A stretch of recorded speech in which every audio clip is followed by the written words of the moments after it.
어제 광복 74내도를 맞아 서울 광화문 광장에서 일본 아베 정권을 규탄하는 대규모 촛불 집회가 열렸습니다. 문재인 대통령은 분단 극복과 경제 강국 건설을 통해 아무도 흔들 수 없는 나라를 만들겠다고 밝혔습니다.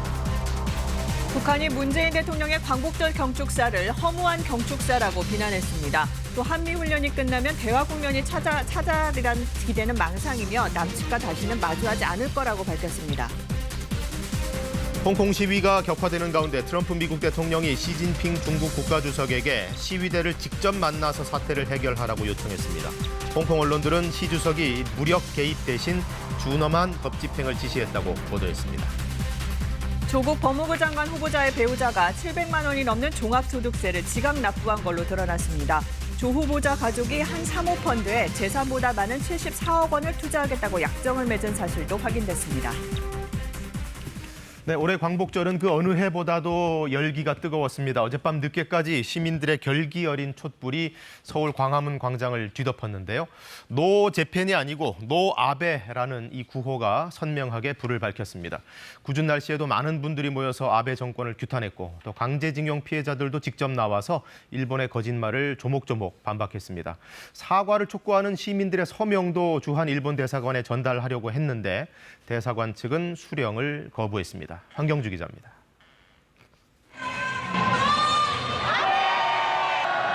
노 아베라고 쓰여진 촛불이 어두운 밤을 밝힙니다. 광복 74년, 여전히 사죄 없는 일본 정부를 비판하며 시민들은 다시 광장에 모였습니다. 주최 측 추산 10만 명, 역사 왜곡과 경제 침탈을 규탄하는 한 명 한 명의 목소리가 큰 함성으로 울려 퍼졌습니다. 종일 비가 내렸던 광복절이었지만 집회는 곳곳에서 이어졌습니다.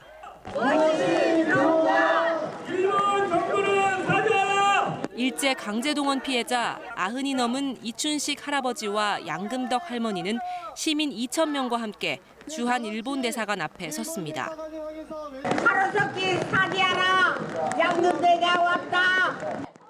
일본의 사죄를 촉구하는 16,000명의 서명을 대사관 측은 끝내 받지 않았습니다. 진실을 가리는 일본을 향해 피해자들은 침략과 약탈의 역사를 생생히 증언했습니다. 아주 생전에 없는 고생을 다 하고 왔습니다. 화장실 가서 조금 늦게만 와도 어서 논다 하냐고 발로 차고 때리고. 한편 현 정부를 비판하는 이른바 태극기 집회도 광화문 일대에서 열리면서 작은 마찰이 생기기도 했지만 큰 충돌은 없었습니다. KBS 뉴스 황경주입니다. 문재인 대통령은 어제 광복절 경축사를 했는데 단연 키워드는 이거였습니다. 아무도 흔들 수 없는 나라. 지금 우리를 흔들고 있는 일본 등에 맞서서 더 강국으로 성장하자는 건데 그렇게 할 수 있는 지름길로 한반도 평화와 통일을 강조했습니다. 이병도 기자입니다. 일본의 경제 보복과 북한의 미사일 발사, 러시아 영공 침범까지 급변한 대외 상황에 맞은 광복절. 문 대통령은 아무도 흔들 수 없는 나라를 새 한반도 모습으로 제시했습니다. 아무도 흔들 수 없는 나라는 아직 이루지 못했습니다. 아직도 우리가 충분히 강하지 않기 때문이며 아직도 우리가 분단되어 있기 때문입니다. 그래서 분단 극복과 경제 강국 건설이 필요하다고 했습니다. 남과 북이 합치면 8천만 단일 시장이 열리고 분단 비용도 줄일 수 있다는 겁니다. 북한이 미사일을 쏘는데 무슨 평화 경제냐는 비판에는 미국과 일본도 북한과 대화를 추진한다며 이념에 사로잡힌 외톨이로 남지 말라고 했습니다. 2045년 광복 100주년까지는 평화와 통일로 하나된 나라, 완 코리아로 세계 속에 우뚝 설 수 있도록 그 기반을 단단히 다지겠다고 약속합니다. 일본을 향해선 정제된 메시지를 내놨습니다. 먼저 성장한 나라가 뒤따르는 나라의 사다리를 걷어차선 안 된다며 우리는 책임 있는 경제 강국의 길을 뚜벅뚜벅 가겠다고 했습니다. 지금이라도 일본이 대화와 협력의 길로 놓은다면 우리는 기꺼이 손을 잡을 것입니다. 구체적 해법은 없었지만 대화에 무게를 둔 경축사. 일본의 반응이 관심입니다. 오늘부터 열릴 예정이었다가 언론 공개로 취소된 한일 외교차관 대화가 재개될지, 또 다음 주 한일 군사정보협정 연장 여부가 1차 변곡점이 될 것으로 보입니다. KBS 뉴스 이병도입니다. 네, 북한은 조금 전 조평통 대변인 담화를 통해 문재인 대통령의 이 광복절 경축사를 정면으로 비난했습니다. 한미 합동 군사연습을 하면서 무슨 평화를 논하느냐 이런 논조인데 자세한 소식 취재기자 연결해서 알아보겠습니다. 윤보미 기자, 담화 내용 전해주시죠. 네, 조금 전 북한의 대남기구인 조국평화통일위원회 대변인 담화가 북한 매체를 통해 보도됐습니다. 조평통 대변인은 담화에서 문재인 대통령의 광복절 경축사를 두고 남조선 당국자가 광복절과 인연이 없는 망발을 늘어놓았다고 비난했습니다. 문재인 대통령이 어제 경축사에서 최근 북한의 몇 차례 우려스러운 행동에도 불구하고 대화 분위기가 흔들리지 않았다며 남북관계를 언급한 데 대한 반응입니다. 조평통 대변인은 이어 현재 진행 중인 한미연합훈련과 최근 국방부가 발표한 국방중기 계획을 비난했습니다. 이 모두 북한을 괴멸시키려는 데 목적이 있다는 겁니다. 대변인은 이번 합동군사연습이 끝난 다음 저절로 대화 국면이 찾아오리라는 건 망상이라고도 주장했습니다. 그러면서 우리는 남조선 당국자들과 더 이상 할 말도 없으며 다시 마주 앉을 생각도 없다고 밝혔습니다. 문 대통령의 경축사가 나온 지 만 하루도 되지 않아서 북한의 대남 전단기구인 조평통이 강도 높은 비난 담화를 내놓은 것은 이례적으로 신속하다는 평가가 나오고 있습니다. 지금까지 통일외교부에서 전해드렸습니다. 네, 홍콩 소식 알아보겠습니다. 시진핑 중국 국가주석이 시위대에 대해 준엄한 법 집행을 하라 이렇게 지시했습니다. 군대 개입에 대해서는 일단 선을 그었습니다. 그러나 홍콩과 인접한 본토 지역에서는 어제도 대규모 병력이 보란 듯이 진압훈련을 했습니다. 하송연 기자입니다. 국제공항 점거 시위 이후 홍콩에서는 기습적이고 산발적인 소규모 시위들이 이어지고 있습니다. 경찰은 시위 초반부터 최루탄을 쏴 강경하게 대응해가고 있습니다. 홍콩 시위가 악화일로로 치닫는 가운데 외신은 중국의 무력 개입 가능성을 잇따라 보도하고 있습니다. AFP 통신은 홍콩과 7km 떨어진 중국 선전의 스타디움에서 어제도 수천 명 규모의 중국 병력이 퍼레이드를 했다고 보도했습니다. 장갑차도 등장했으며 무장 경찰이 군중 진압 훈련을 한 것으로 전해졌습니다. 하지만 시진핑 중국 국가주석은 일단 무력 개입 대신 엄정한 법 집행을 지시했다고 홍콩 빈과일보가 전했습니다. 시 주석이 군대를 동원할 필요는 없으며 준엄한 법 집행으로 최대한 빨리 혼란을 평정하라고 지시했다는 겁니다. 베이징 내 전문가들도 홍콩 경찰의 강경 대응을 주문하고 있습니다. 不能容忍这种暴力行为。第二个方面就是香港的警队要严正执法，处置这些推动或者进行极端暴力行为的一些个人或者团体。 이에 따라 이번 주말 대규모 집회에서 시위대와 경찰 간 충돌이 어느 수위까지 갈지 긴장이 높아지고 있습니다. KBS 뉴스 하송연입니다. 네, 이 문제를 풀기 위해 트럼프 대통령이 시진핑 주석을 만나는 것 아니냐 하는 관측이 한때 나왔습니다. 트럼프가 트위터에 올린 한마디 퍼스널 미팅이라는 문구 때문이었는데요. 알고 보니 이 미팅은 그 미팅이 아니고 시 주석과 홍콩 시위대의 만남을 제안했던 것으로 보입니다. 트럼프 대통령이 오늘 추가 트위터를 올렸는데 거기에는 그런 얘기가 자세히 적시돼 있었습니다. 워싱턴 김은규 특파원입니다. 하루 전 트럼프 대통령의 홍콩 관련 트윗 마지막 문장은 퍼스널 미팅 그리고 의문부여였습니다. 이를 두고 미중 정상이 홍콩 문제를 논의하기 위해 깜짝 만남을 하는 것 아니냐는 분석이 나왔습니다. 하루 지나 트럼프 대통령이 올린 트위터에서는 시 주석이 홍콩 시위대를 직접 만나볼 것을 권했습니다. 직접 그리고 개인적으로 시위대를 만나본다면 홍콩 사태 행복한 결말이 있을 수 있다고 했습니다. 강하게 대응하지 않는다는 비판 여론에도 여전히 한 발짝 떨어져 관망하는 기색이 뚜렷해 보입니다. 홍콩에 대한 중국의 무력 개입 조짐에 강력한 견제구를 날린 것은 볼턴 국가안보보좌관입니다. 30년 전 천안문 사태를 언급했습니다. 미국인들은 당시 탱크 앞에 홀로 서 있던 이의 사진을 기억한다고 했습니다. 앞으로 홍콩에 대해 중국이 무엇을 하려 하면 주의해야 할 것이라고 했습니다. 천안문 같은 일이 홍콩에서 생긴다면 큰 실수하는 것이라고도 했습니다.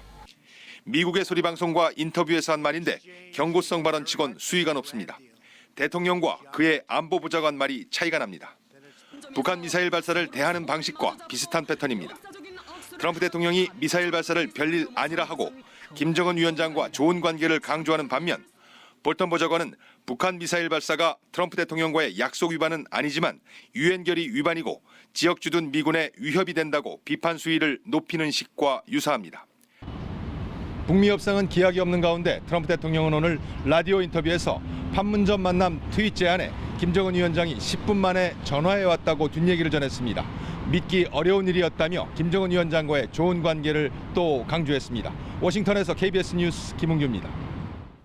네, 10호 태풍 크로사는 동해상을 지나고 있습니다. 오늘은 태풍의 영향에서 점차 벗어나면서 오후엔 비가 대부분 그치겠는데요. 자세한 날씨 알아보겠습니다. 베이지 캐스터, 동해안은 아직 비바람이 불고 있죠?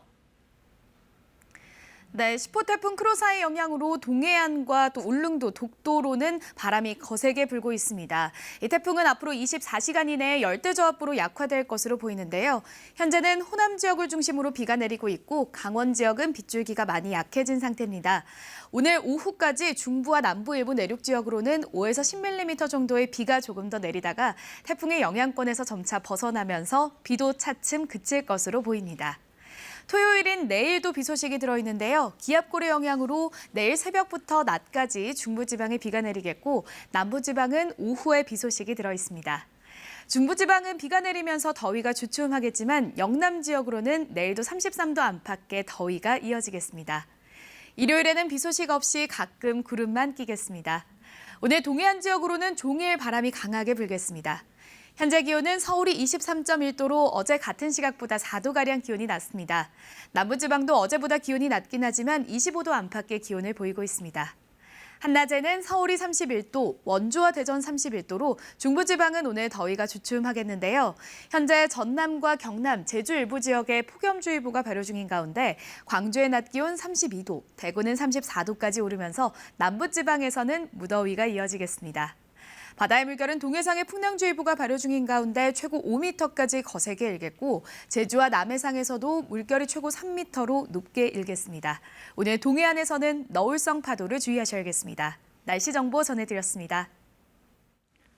100mm가 넘는 폭우가 내린 어제 강원도 강릉에서 펜션을 운영하던 모자가 실종돼 경찰이 수색에 나섰습니다. 강릉 소방서는 어젯밤 9시쯤 강원도 강릉시 왕산면에서 61살 조모 씨와 조 씨의 아들 이렇게 2명이 실종됐다는 신고가 접수됐다고 밝혔습니다. 경찰과 소방당국은 60여 명을 투입해 수색 작업을 벌였습니다. 어제 오후 조정훈련 중이던 보트가 뒤집히면서 고등학생 선수 1명이 실종됐습니다. 또 충남 서천에서는 주택 화재로 70대 노인이 숨졌습니다. 밤사이 사건 사고 소식 김진화 기자입니다.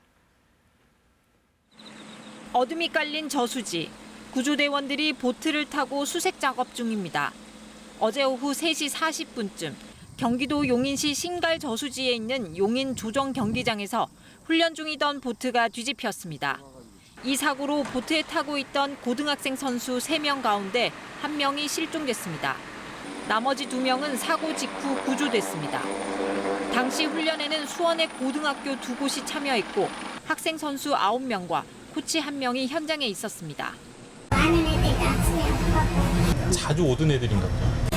호주 왔다가 가요.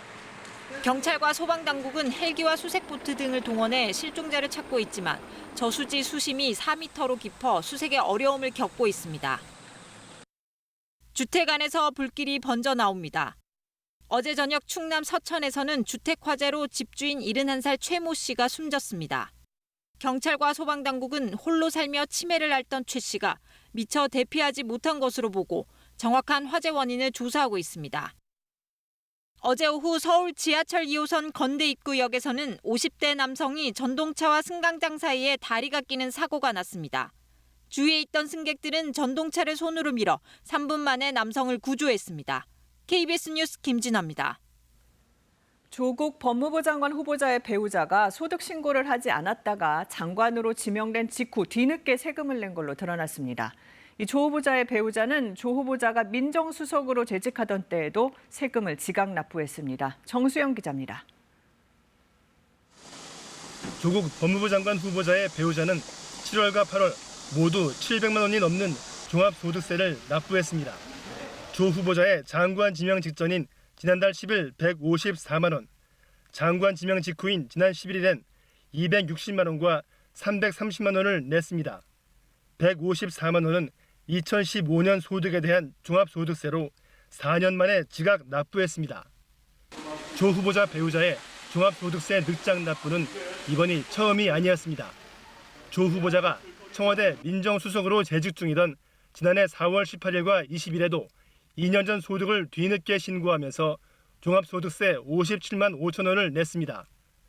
조 후보자 인사청문회 준비단은 점검해보니까 안 낸 것이 확인돼 뒤늦게 냈다고 말했지만 구체적인 소득 내역은 밝히지 않았습니다. 조 후보자는 이 밖에 한 사모펀드에 보유 재산을 모두 합친 금액보다 많은 74억 원을 가족 명의로 투자하겠다는 약정을 맺은 사실도 확인됐습니다. 후보자 측은 투자 과정에서 불법성은 전혀 없었고 약정금을 반드시 다 내야 하는 것도 아니다라고 해명했습니다. 하지만 보유 재산보다 많은 금액을 투자하겠다고 약정한 이유에 대해선 입장을 밝히지 않았습니다. KBS 뉴스 정수영입니다. 네, 어제 급락했던 뉴욕 증시가 오늘은 혼조세를 보였습니다. 미국의 경제 지표가 양호하게 나오면서 일단 안도감을 좀 줬지만 중국과의 무역 전쟁 등에 대한 우려는 여전히 시장 분위기에 반영이 됐습니다. 뉴욕 김철우 특파원의 보도입니다.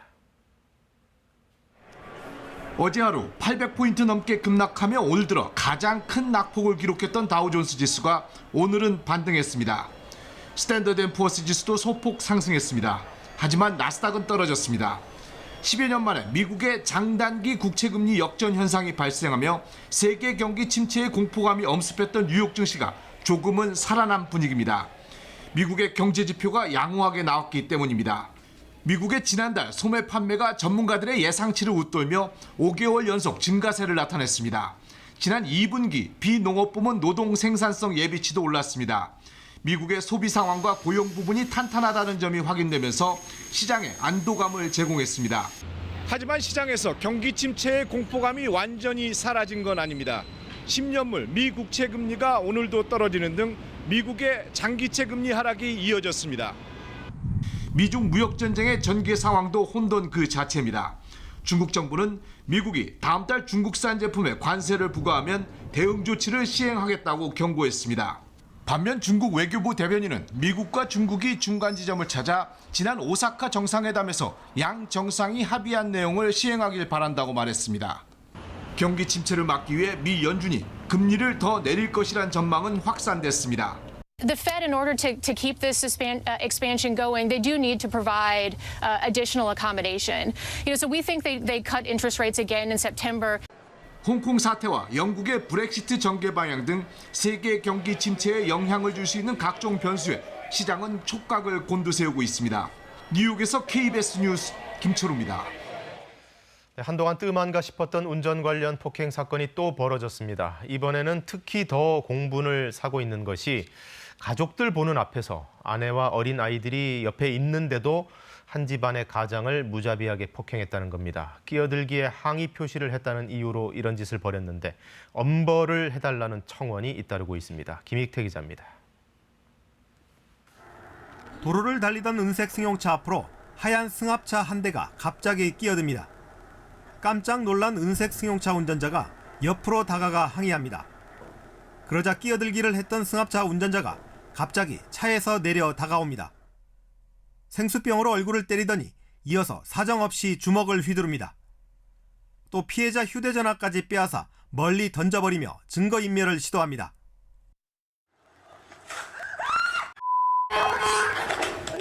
당시 피해자 승용차 안에는 운전자와 아내, 8살과 5살 자녀 2명 등 가족이 함께 타고 있었습니다. 가장이 무차별 폭행을 당하는 장면을 눈앞에서 목격한 아내와 아이들은 심리적 충격에 정신과 치료까지 받고 있습니다. 위협 운전에 보복 폭행 장면까지 담긴 영상이 인터넷에 퍼지자 가해 운전자를 엄벌해달라는 목소리도 줄을 잇고 있습니다. 청와대 국민청원과 제주지방경찰청 홈페이지에는 가해 운전자와 경찰이 유착 관계가 있는지 확인해달라는 글부터 특수 폭행으로 처리해야 한다는 청원 글이 잇따르고 있습니다. 제주 동부경찰서는 32살 가해 운전자를 폭행과 재물손괴 혐의로 입건해 조사하고 있습니다. 경찰은 피해자 조사가 끝나는 대로 가해자에 대한 추가 혐의 적용도 검토할 계획입니다. KBS 뉴스 김희태입니다. 미국의 수도 워싱턴 DC에 일본군 위안부 피해자를 기리는 평화의 소녀상 건립을 추진한 지 벌써 3년 가까이 됩니다. 그동안 소녀상은 일본 정부의 집요한 반대 때문에 창고에 보관돼 왔는데요.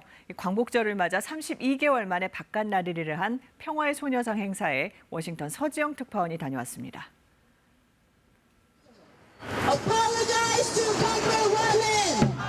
평화의 소녀상을 실은 차량이 일본 대사관 앞에 멈춰섭니다. 소녀상의 시선은 일본 대사관을 향해 있습니다. 현지 시간 15일, 광복절을 맞아 모인 시민단체와 참석자들은 일본 정부에 대해 전쟁 범죄를 인정하고 위안부 할머니들에게 사과하라고 촉구했습니다. 일본은 사죄하라! 일본은 사죄하라! 평화의 소녀상이 워싱턴 DC 땅을 밟은 건 2016년 11월입니다. 옛 주한 일본 대사관 앞 소녀상과 동일하게 제작된 소녀상은 당초 메릴랜드주의 한 대학에 세워질 예정이었습니다. 하지만 이 소녀상은 그동안 일본의 반대로 영구 설치 장소를 찾지 못했습니다. 그래서 32개월 동안 워싱턴 DC 창고에 보관돼 있다가 이번에 빛을 보게 된 겁니다. 광복절을 맞아 기획된 행사명은 소녀상과 나들이하기. 시민들은 오랜만에 바깥 나들이를 한 소녀상과 함께 기념사진을 찍으며 행사 의미를 되새겼습니다. 이 소녀상도 그냥 창고에 빛을 못 보고 있는 것이 우리가 너무 마음이 아프니까 오늘 하루 햇빛을 보고 대중을 만나고 우리가 다시 그 소녀상을 세우려고 하는 그 의지를 다짐하고. 소녀상은 이어 주미대한 제국공사관, 인근 버지니아주의 한 교회 등을 돌며 일본군 만행에 짓밟힌 위안부 피해자들에 대한 관심을 환기시켰습니다. 현재까지 미국 내 소녀상이 설치된 곳은 로스앤젤레스, 미시간주 등 4곳.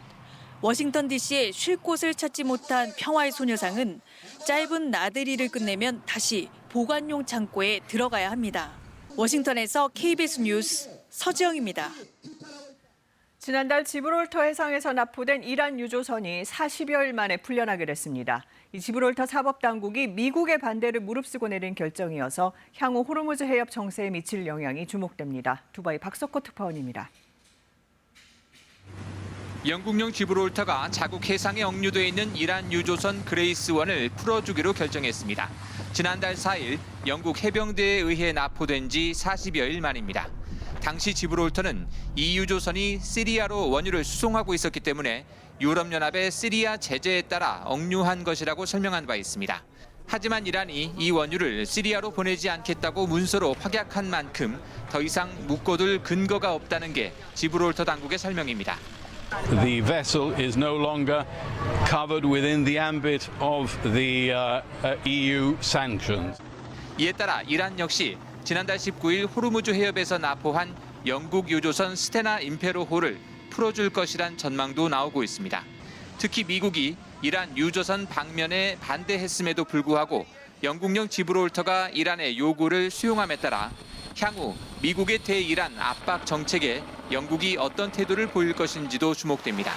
미국은 현재 이란을 겨냥한 다국적 해상작전, 이른바 호르무즈 호위 연합체 구성을 추진하고 있으며 우리나라에도 참여를 요청한 바 있습니다.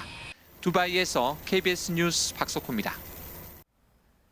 현재 태풍 크로사는 독도 부근 해상을 지나면서 독도와 울릉도, 동해안에 바람이 강하게 불고 있습니다. 이 태풍은 24시간 이내에 열대저하보로 약화될 것으로 보이는데요.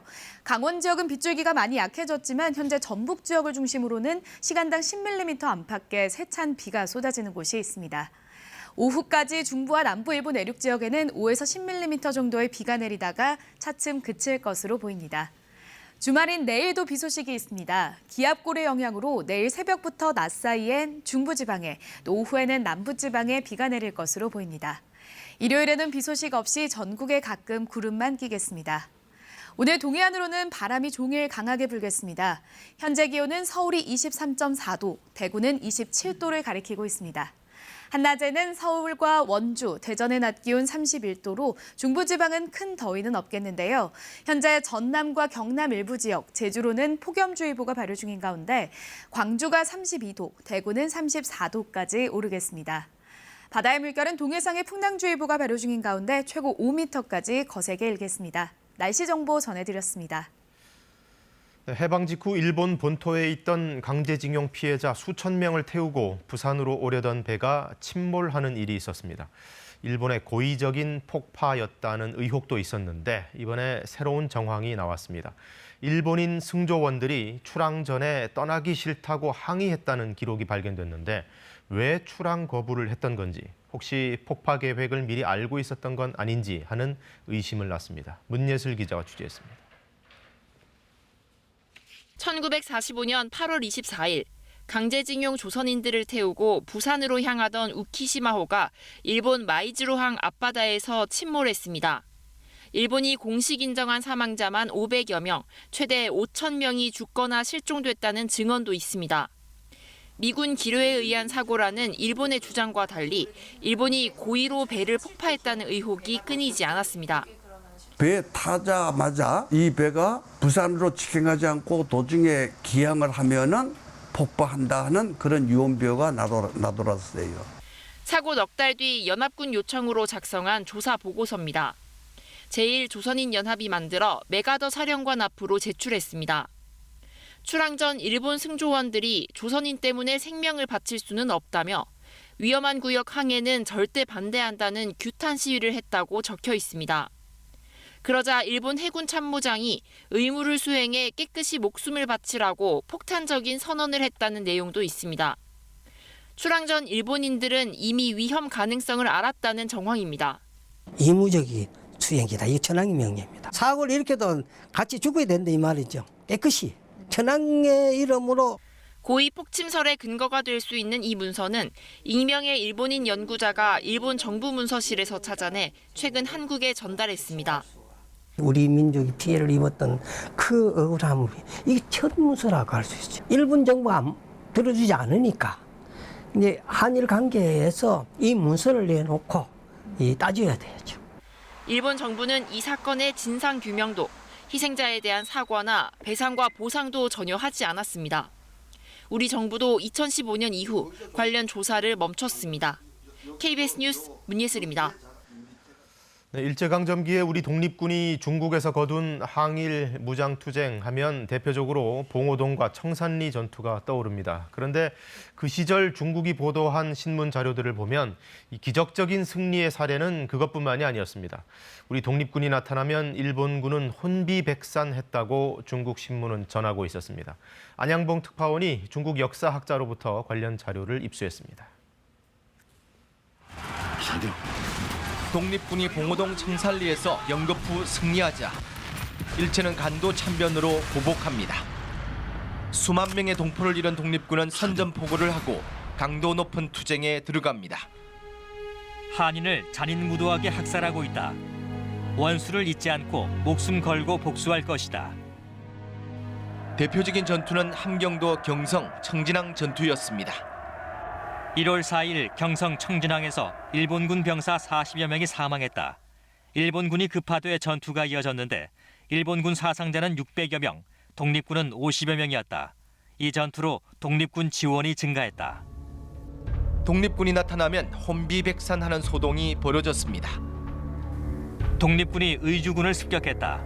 면사무소 일본인 직원들이 총소리를 듣고 옷 입을 새도 없이 도망쳤다. 시베리아 통신에 따르면 일본군 43년대와 독립군이 교전했다. 쌍방 사상자가 발생했는데 일본군은 피해를 확인해 주지 않았다. 연이은 승전의 독립군의 기세는 나날이 올라갔습니다. 만주 1일 신문에 따르면 독립군이 이미 8천여 명에 이른다고 한다. 使得一般民众对于独立就是祖国将来一定会独立的这种信念呢更加坚强. 하지만 승전만 있었던 건 아닙니다. 홍범도가 중상을 입고 제1독립군 25명, 제2독립군 34명이 체포됐다. 상하이 임시정부에서 이뤄진 외교와 선전 중심의 독립운동, 그리고 전력면에서 열세였지만 굴하지 않고 전개된 만주 항일 무장투쟁은 우리 독립운동의 두 축이었습니다. 1920년대 10년 동안 청산리와 봉오동 전투를 제외하고 당시 중국 언론에 보도된 독립운동은 96건, 이 중 40건이 무장투쟁 기사입니다. 숨지거나 다친 일본군 등이 660여 명에 달했지만 독립군 피해는 70여 명이었습니다. 상하이에서 KBS 뉴스 안양봉입니다. 제암리 사건은 3.1운동 직후 일제가 무고한 주민들을 잔인하게 살해한 비극이죠. 이 프랑스에서도 나치가 주민 수백 명을 학살하고 한 마을을 초토화한 사건이 있었는데요. 70여 년이 지난 지금도 참혹했던 현장을 역사의 장으로 보존하고 있다고 합니다. 양민요 특파원이 다녀왔습니다. 유령마을 같은 이곳에선 75년 전 시간이 멈춰버렸습니다. 프랑스 남서부 작은 마을 오라드르 쉬르글랑에 비극이 닥친 건 1944년 6월. 2차 세계대전 당시 연합군의 노르망디 상륙작전이 성공한 지 나흘 뒤 북으로 진격하던 독일 나치군이 분풀이로 마을을 덮친 겁니다. 주민들을 모아 총살하고 아이들과 여성들을 성당에 가둔 뒤 불을 지르고 총을 쐈습니다. 주민 642명이 학살당했습니다. 당시 살아남은 이는 단 6명. Je suis environ à cette hauteur ici avec mes camarades et il y a à la détonation, c'est la fusillade, on tombe les uns sur les autres. 뚜껑 없는 관으로 불리던 이곳엔 절망처럼 잡초들이 자라났습니다. 폐허가 된 마을을 복원이 아닌 보존하기로 한 건 참사 이듬해인 1945년입니다. 당시 프랑스 임시정부 수반이던 드골 장군이 이곳은 전쟁 학살의 상징이 돼야 한다며 보존을 결정한 겁니다. 오라드르 쉬르글라는 이제 나치의 만행을 고발하는 현장이 돼 해마다 30만 명이 찾습니다. 6년 전엔 독일 대통령이 처음으로 이곳을 방문해 프랑스 대통령과 함께 생존자를 부축해 걸으며 민간인 학살을 사죄했습니다. 잔인했던 역사를 오늘로 기억하는 법. 과거사에 대한 진정한 반성과 화해란 어떤 것인지를 보여주고 있습니다. 오라드르 쉬르글란에서 KBS 뉴스 양민효입니다. 네, 공항을 이륙한 여객기가 좀처럼 고도를 높이지 못합니다. 이 큰 소리와 함께 놀란 사람들의 비명이 이어졌는데요. 비상 착륙한 곳은 모스크바 근교의 한 밭이었습니다. 새떼가 빨려 들어가 엔진이 멈추자 기장이 바퀴를 사용하지 않고 동체만 착륙하도록 조종했는데 다행히 큰 손상은 없었습니다. 여객기에 탑승한 승객과 승무원 등 230명 가운데 70여 명이 다쳤는데요. 대부분 가벼운 병원 치료를 받고 퇴원했다고 합니다. 런던 시내 한복판 10여 마리 양들이 거리 곳곳을 누빕니다. 영국의 유럽연합 탈퇴, 즉 브렉시트를 반대하는 새로운 단체의 출범을 알리는 행사라고 합니다. 이들은 브렉시트 이후 영국 농업이 악영향을 받을 걸로 예상된다며 이처럼 양떼를 동원했다고 밝혔습니다. 온통 흰색인 방 안, 책상 앞에서 일기를 쓰며 환하게 미소 짓는 안네 프랑크의 밀랍 인형이 있습니다. 로봇 카메라는 쉴 새 없이 사진을 찍어 스크린에 올립니다. 작가는 안네의 생가에서 나치의 만행을 되새기며 기억하는 사람을 보며 영감을 얻었다고 밝혔는데요. 이 작품은 독일 국립미술관 수상작으로 내년 2월까지 관람할 수 있다고 합니다. 지금 세계는 이었습니다. 네, 장소나 시간에 구애받지 않고 언제 어디서나 가상현실 게임을 즐길 수 있는 시대가 됐습니다. 5G 통신 덕분에 다운로드를 받지 않아도 서버에 접속해서 곧바로 즐길 수 있는 이른바 스트리밍 클라우드 게임 서비스가 속속 등장하고 있는데요. 홍화경 기자가 취재했습니다. 휴대용 VR 기기를 착용하고 현실 같은 가상현실에서 전 세계 사람들과 게임을 즐깁니다. 5G 통신 시대가 열리면서 이런 영화 속 장면은 더 이상 꿈이 아닙니다. VR 기기를 머리에 쓰고 허공에 대고 팔을 휘두릅니다. 가상현실 속 북을 두드리며 음악을 연주하고 공을 잡기도 합니다. 기존에는 VR 게임을 하려면 콘텐츠를 저장하는 이런 큰 게임 장비들이 필요했는데요. 이제는 이 VR 기기 하나만 있어도 고사양의 게임을 즐길 수 있습니다. 클라우드 서버에 접속해 데이터를 전송받는 이른바 스트리밍 방식으로 실시간 게임이 가능해졌기 때문입니다. 빨라진 5G 통신 덕분에 간단한 휴대용 게임 장비만 있으면 게임을 다운로드할 필요가 없습니다. 5G의 원래 가장 큰 특징 중에 하나가 레이턴시를 줄일 수 있는 거거든요. 클라우드인지 아니면 제가 여기서 그냥 PC에서 하는 건지에 대한 차이점을 느끼기는 쉽지 않으실 겁니다. 기기 간 연결선도 사라져 공간적인 제약도 없어졌습니다. 이처럼 통신망만 연결되면 언제 어디서나 원하는 게임을 즐길 수 있다는 장점 때문에 구글과 마이크로소프트 등 글로벌 업체들도 경쟁적으로 스트리밍 게임 시장에 뛰어들고 있습니다. 태블릿, 스마트폰, 노트북처럼 기기 제약 없이 어디서나 할 수 있으니 이용자들이 훨씬 더 쉽게 게임에 접근할 수 있을 겁니다. 먼저 개발하는 데가 굉장히 유리하니까 서로들 경쟁적으로 개발을 하게 되는 거죠. 오는 2023년에는 세계 클라우드 게임 시장 규모가 약 3조 원까지 성장할 것으로 전망됩니다. KBS 뉴스 홍화경입니다. 네, 위안부 피해자 할머니들 가운데는 고통스러운 생을 살면서도 평생 모은 돈을 장학금으로 내놓는 등 미래 세대를 위해 나눔을 실천하고 떠난 분들이 많습니다. 그 도움을 받았던 학생들은 할머니들의 정신과 오늘의 역사를 어떻게 새기고 있을까요? 오대성 기자가 만나봤습니다. 잘 볶은 원두를 하나하나 만져보고 향도 맡아봅니다. 꽃과 흙을 좋아했던 김군자 할머니. 그런 할머니를 떠올리며 특별히 고른 원두에 김군자 커피란 이름을 붙였습니다. 이 원두 같은 경우는 산미랑 꽃내음이 두드러지는 편이고요. 그리고 이 원두 같은 경우는 고소함이랑 흙내음이 두드러지는 편이어서 선택했습니다. 이 커피를 들고 매주 수요 시위가 열리는 옛 일본 대사관을 찾았습니다. 할머니를 추억하고자 김군자 블렌딩이라는 블렌딩을 만들어서 사람들한테 나눠주는 행사를. 할머니를 알게 된 건 2014년. 보육시설에서 자립한 뒤 학비가 절실했던 때였습니다. 대학 생활의 그런 처음을 열어주신 분이기 때문에 이 장학금이 저에게는 정말 의미가 큰 겁니다. 그래서 김군자 할머니도 저에게 의미가 크고요. 평생을 홀로 지낸 할머니는 2년 전 흙으로 돌아갔지만 그가 기부한 1억 원은 여러 사람의 정성과 한데 모여 800명의 자립아동들에게 든든한 뿌리가 됐습니다. 제가 가족이 없어서 그 시설에서 자랐지만 할머니 가는 길 외롭지라도 않게 가서 약간 동무가 되어드리고 싶다라는 생각도 들었고요. 일본에서 왜 오신 거예요? 왜? 하나 더 드릴까요? 바리스타를 꿈꾸는 준형 군에게 할머니와 역사를 잊지 않도록 해준 건 바로 이 커피였습니다. 전달될 거라고 생각을 했는데 그게 어느 정도 들어맞지 않았나. 역사를 바로 알고 서로 그 역사를 바로 잡으려고 하고 있는 활동을 하고 있구나라는 생각에 뭔가 저도 나름 학생 나이대로서 뿌듯했던 하루였습니다. 준형 군은 뜻이 같은 사람들과 함께 김군자 커피 원두 판매 수익금 전액을 시설 자립아동들에게 기부할 계획입니다. KBS 뉴스 오대성입니다.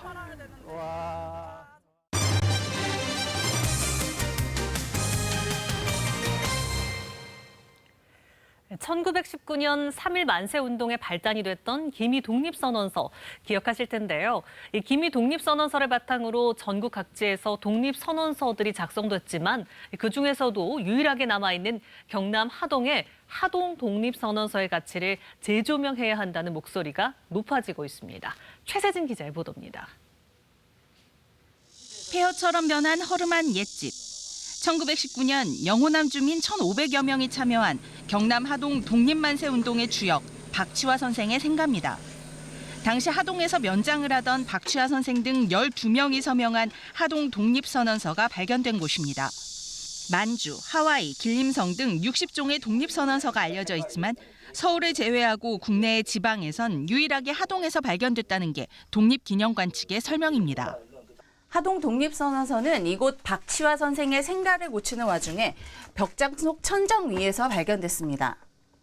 기미 독립선언서 낭독 직후 하동 독립선언서는 경남 지역 만세운동의 중심이 됐습니다. 남해 지역 만세운동에선 이 선언서가 등사돼 뿌려졌다는 기록도 있습니다. 하동에서 이 독립선언서로 인해서 총 17회의 만세 시위가 있었습니다. 이 영향을 받아서 인근 광양 남해 지역에서도 제목에 대한독립선언서라고 못 받고 단군 개국이라는 연호를 썼습니다. 기미독립선언서는 단순히 선언서라고 되어 있는데 아마 박치화 씨는 좀 더 그 의미를 명확하게 하기 위해서 대한독립선언서라고 제목을 붙였던 것 같습니다. 기미독립선언서는 지난 2016년 국가문화재로 등록됐지만 하동독립선언서는 아직 문화재로 등록되지 못했습니다. 하동구는 하동독립선언서를 국가문화재로 등록해 줄 것을 요청하고 독립선언서에 서명한 12명 가운데 포상을 받지 못한 8명에 대해 서운을 신청했습니다. KBS 뉴스 최세진입니다. 이 광복절을 맞아 울릉도에서는 독도가 우리 땅임을 알리는 태권도 시범 행사가 열렸습니다. 북상하는 태풍 때문에 독도에는 가지 못했지만 악천후를 뚫고 행사에 참여한 우리 어린 학생들의 독도 수호 의지는 꺾이지 않았습니다. 박진영 기자가 함께 다녀왔습니다. 새하얀 도복을 입고 가지런히 대열을 맞춘 학생들이 절도 있는 품새 동작을 선보입니다. 구호에 따라 동작을 맞춰 나가는 학생들 표정에서 결연함이 느껴집니다. 제74주년 광복절을 맞아 경북 지역 초중고 학생들이 우리나라의 국기 태권도를 통해 독도가 우리의 소중한 영토임을 널리 알렸습니다. 거센 바람에도 약 60여 명의 학생들은 태권도 퍼포먼스를 통해 독도 수호 의지를 밝혔습니다. 우리 땅 독도를 지키기 위해서 왔고 5개월 동안 연습을 해서 즐겁고 재미있습니다. 대형 태극기가 등장하면서 독도 수호 의지는 절정을 이뤘습니다.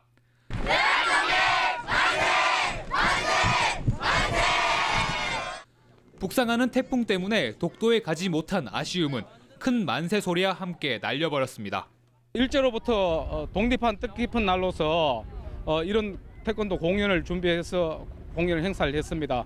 앞으로도 더 열심히 준비해서 우리가 독도를 지키는데 열심히 최선을 다하겠습니다.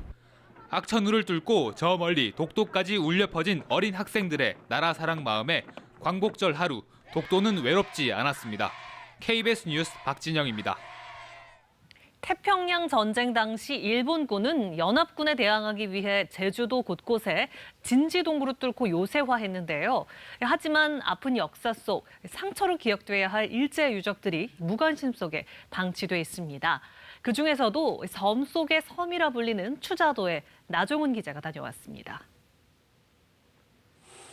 깎아지른 듯한 석산, 절경을 뽐내는 섬 속의 섬 추자도입니다.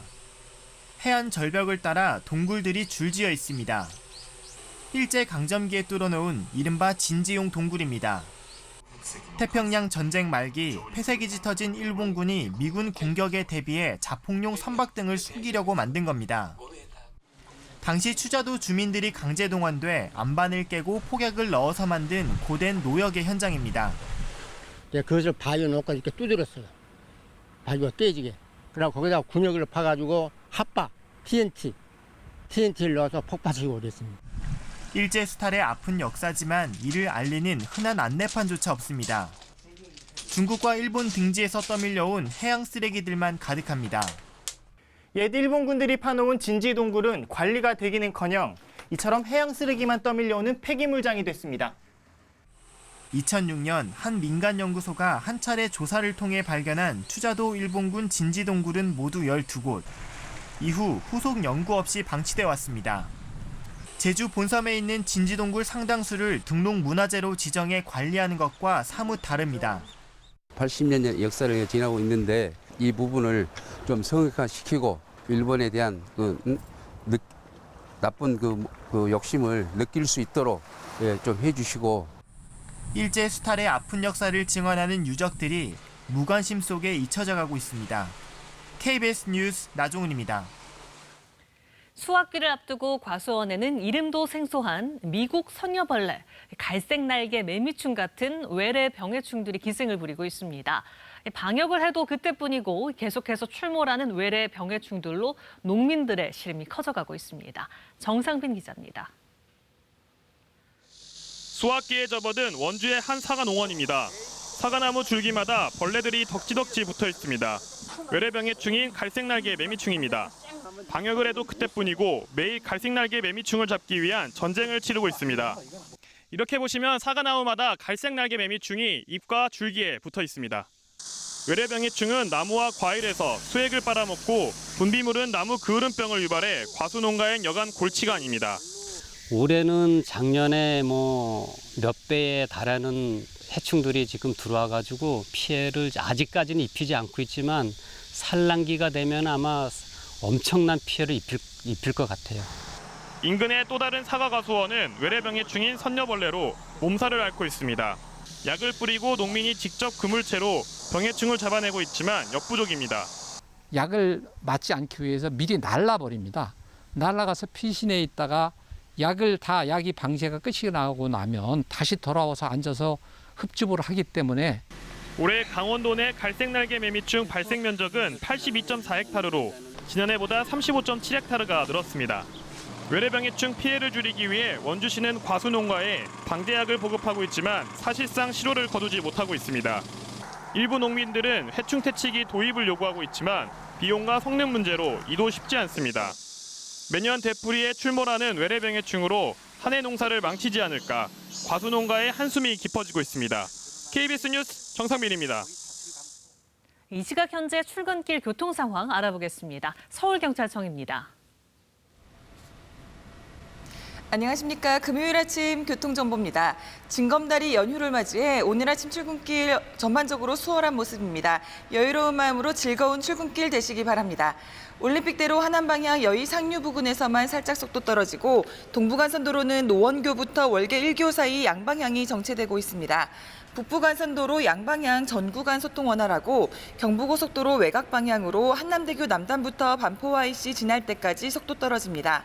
상습 정체 구간인 통일로 도심 방면은 홍은사 거리를 비롯해 독립문역 모두 지나기 수월하고 남부순환로 양재 방면 신림사 거리에서 잠시 신호대기 받는 것 외에는 전 구간 제속도 낼 수 있습니다. 동작대로 도심 방면 사당역부터 이수역 사이 소통 원활하고 도심권 종로와 을지로 모두 수월한 출근길 되고 있습니다. 이어서 교통 통제 정보입니다. 서부간선도로가 교통안전표지 정비공사로 오전 10시부터 오후 5시까지 철산교부터 광명교 사이 양방향이 부분 통제될 예정입니다. 교통정보였습니다.